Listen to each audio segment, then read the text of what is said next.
J'ai envie de me réfugier sous les ailes de l'Éternel. J'ai envie de me réfugier sous les ailes de l'Éternel. Après avoir marché dans un monde corrompu et souillé, après avoir entendu des choses qui...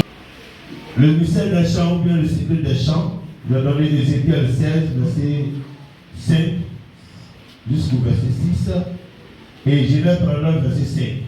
Donc il y a deux catégories de bénédiction. Et les deux catégories de bénédiction, il y a la bénédiction dans la vie et la bénédiction dans les champs. Lorsque Potiphar établit Joseph, la Bible dit que Joseph avait deux types de bénédiction. Il y a la bénédiction de la ville, la maison, et la bénédiction, d'où ça? Des champs. Et l'une des choses qui ne marche pas avec ces choses-là, c'est le péché. Qui ne marche pas avec la bénédiction, c'est le péché. Joseph s'est sanctifié. Lorsque la femme de Potiphar vient pour vouloir coucher avec Joseph, Joseph a fait quoi? Joseph a refusé. C'est pour cela que si tu veux avoir cette bénédiction, il faut veiller sur ta vie, veiller sur ta façon de marcher, veiller sur ta façon de voir Dieu. Alors, ces deux catégories de bénédiction sont possibles dans la vie d'un enfant de Dieu. Tu peux réussir dans les champs comme un grand agriculteur, mais lorsqu'on met cet enfant dans le champ, ici on dit, ils n'ont pas eu pitié, ils n'ont pas eu compassion, ils ont eu horreur cet enfant.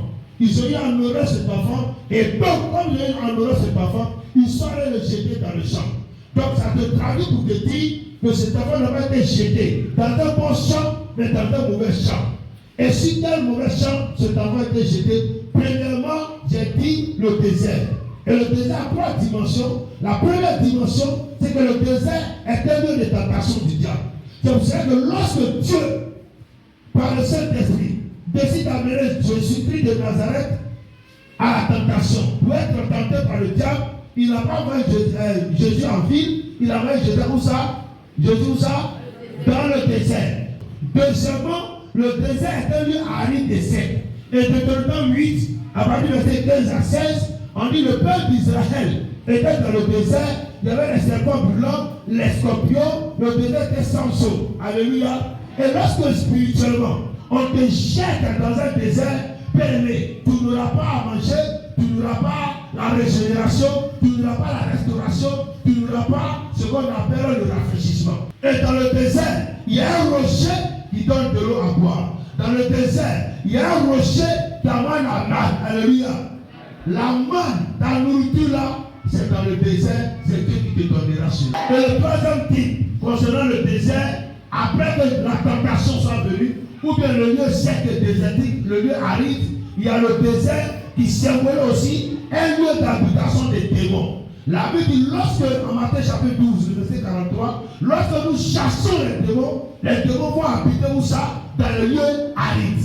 Donc quand l'ennemi te prend spirituellement et qu'il te dépose dans un lieu désertique, il est en train de dire, non seulement tu seras la proie des tentations, deuxième chose, il va y avoir la sécheresse dans ta vie, dans tes finances, dans ton foyer, dans tes entrailles, tu peux ne pas enfanter. Par qui la sécheresse, il n'y a pas de vie. Troisième élément, le désert est un lieu où on chasse les démons et les démons vivants.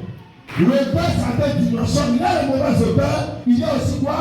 Les bonnes odeurs. La Bible dit, Isaïe regarde Jacob.